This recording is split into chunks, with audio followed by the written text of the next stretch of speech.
Dia, quinto ano! Tudo bom com vocês, meus amores? A tia Milena espera que estejam todos bem e animados para essa nossa aula de língua portuguesa.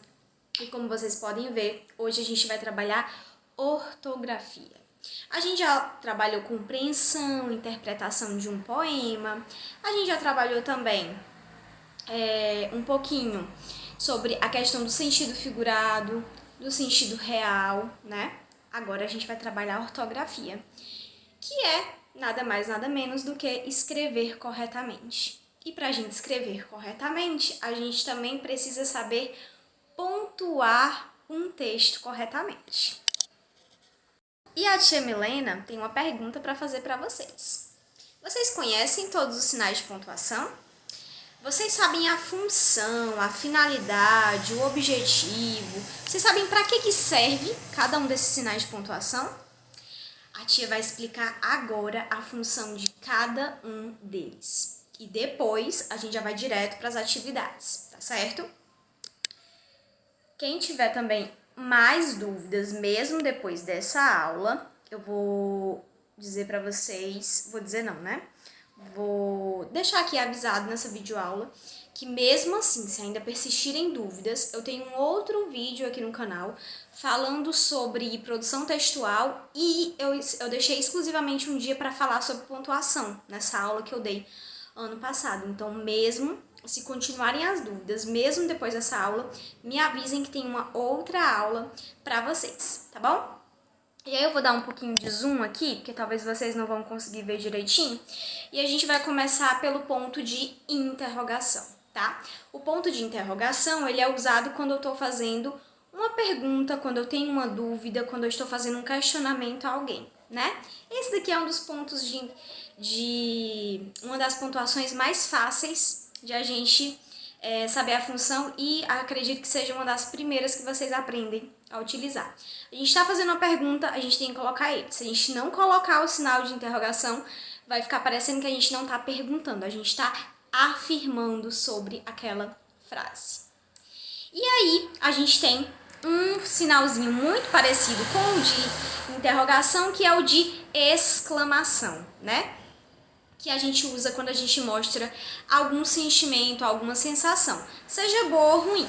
Quando eu tô feliz, quando eu tô triste, quando eu tô espantada, quando eu tô surpresa, quando eu dou um grito, né? Quando eu chamo a atenção de alguém, quando eu dou uma ordem, quando eu mando alguém fazer alguma coisa, eu coloco sempre o sinal de exclamação.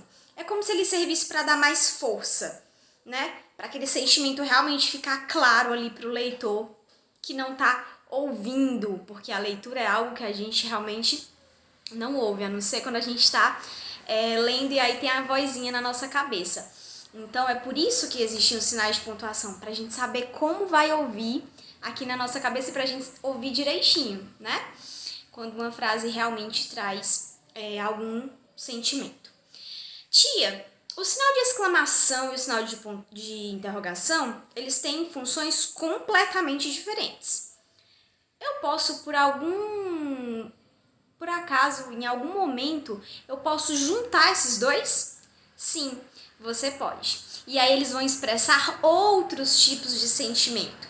No caso, a gente vai trazer um pouco do sentimento, da sensação que o personagem está tendo, e a gente vai trazer isso misturado com uma dúvida, com uma incerteza.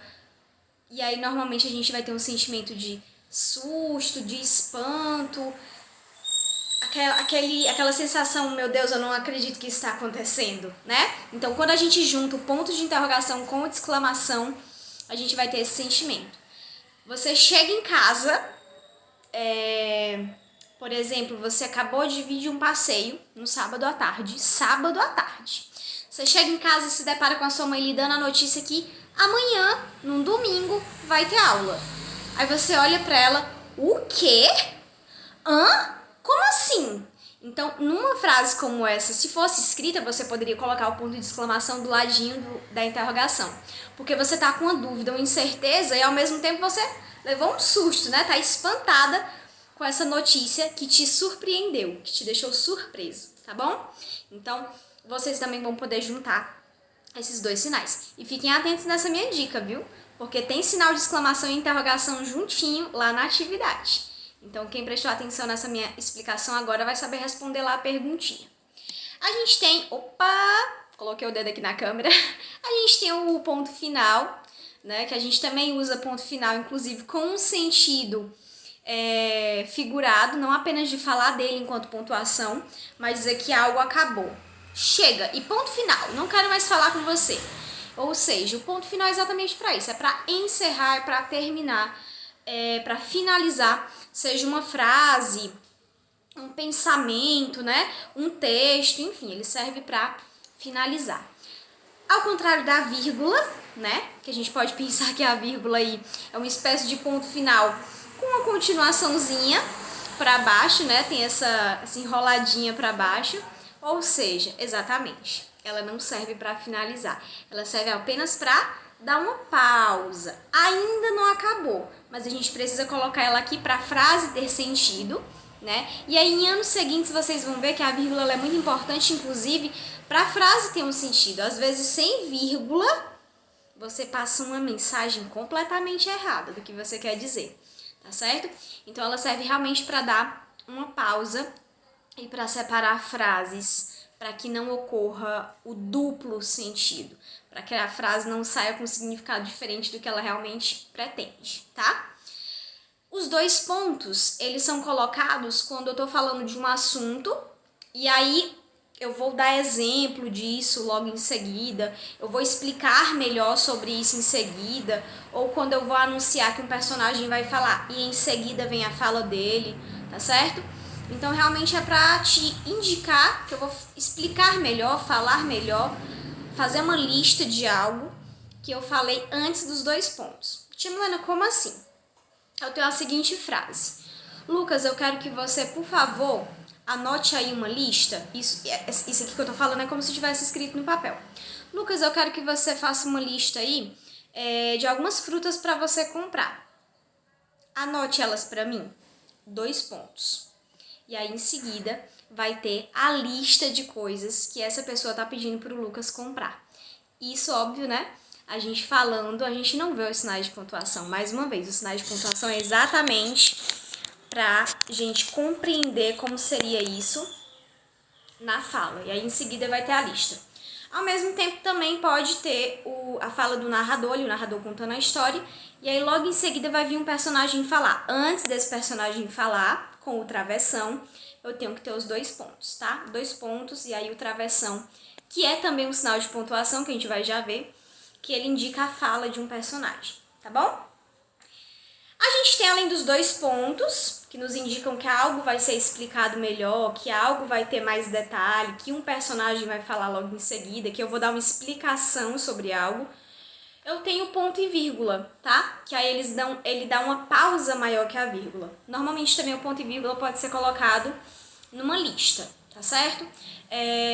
Por exemplo, a mamãe quer que você faça hoje as seguintes tarefas. 2 pontos. Por quê? Porque em seguida vai vir as tarefas que eu acabei de dizer. Eu vou explicar que tarefas são essas. Olha aí os 2 pontos. E aí eu faço uma listagem, né? Organizar seu quarto, organizar seus livros, fazer atividade de casa.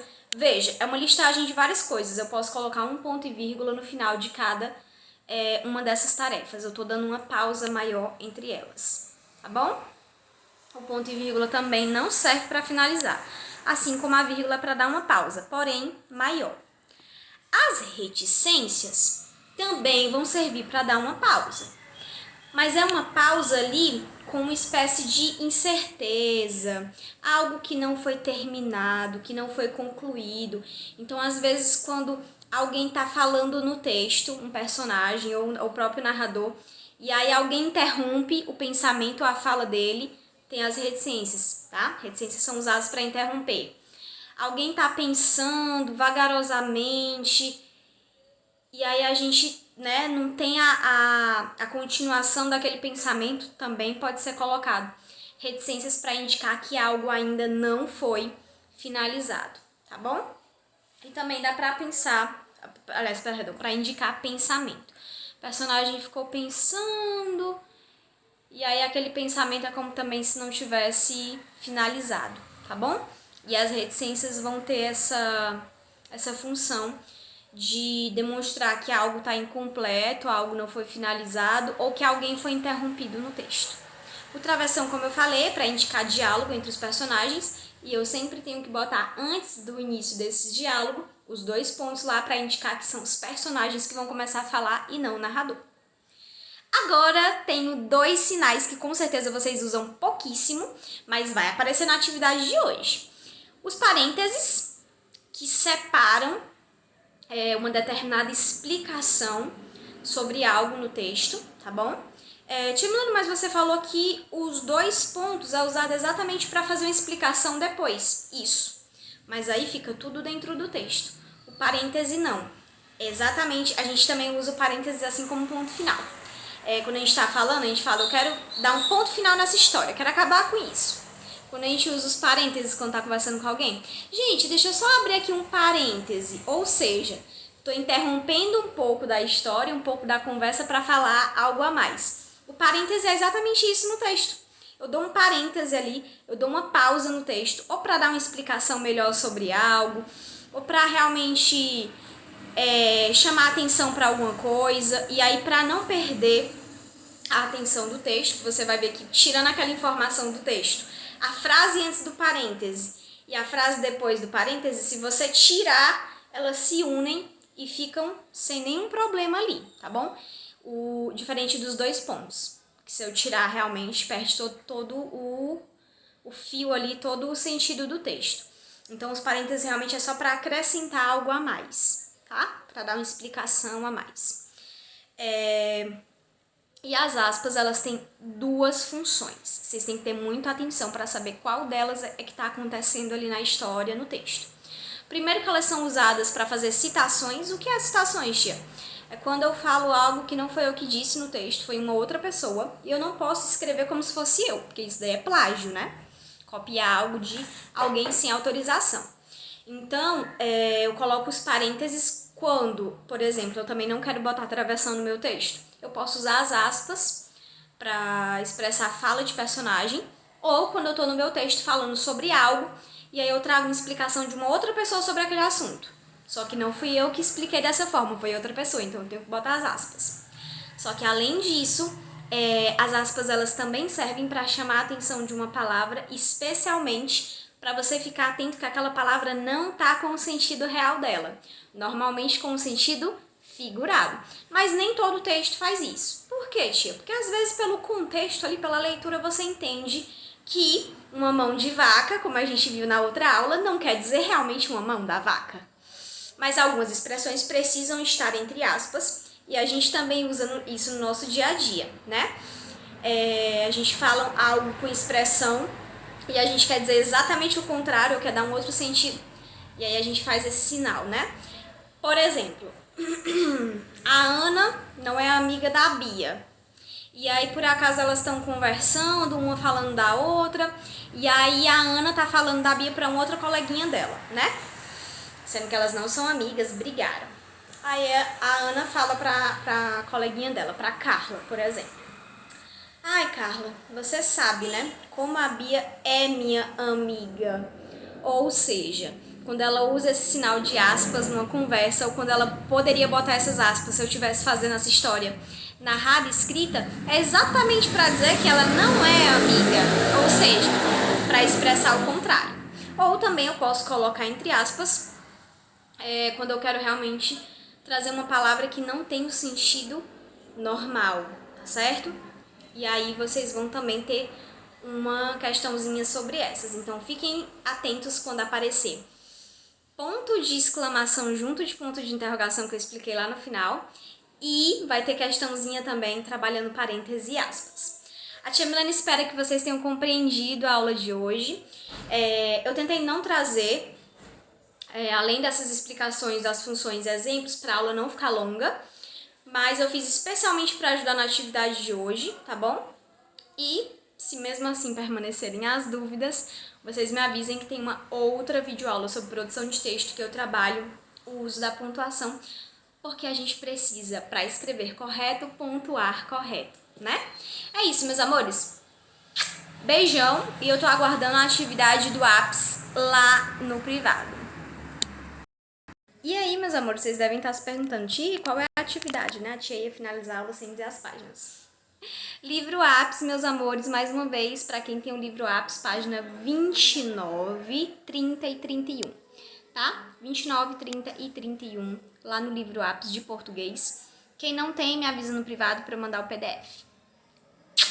Beijo no coração e a tia tá esperando os retornos com as atividades e de preferência com resumo, tá?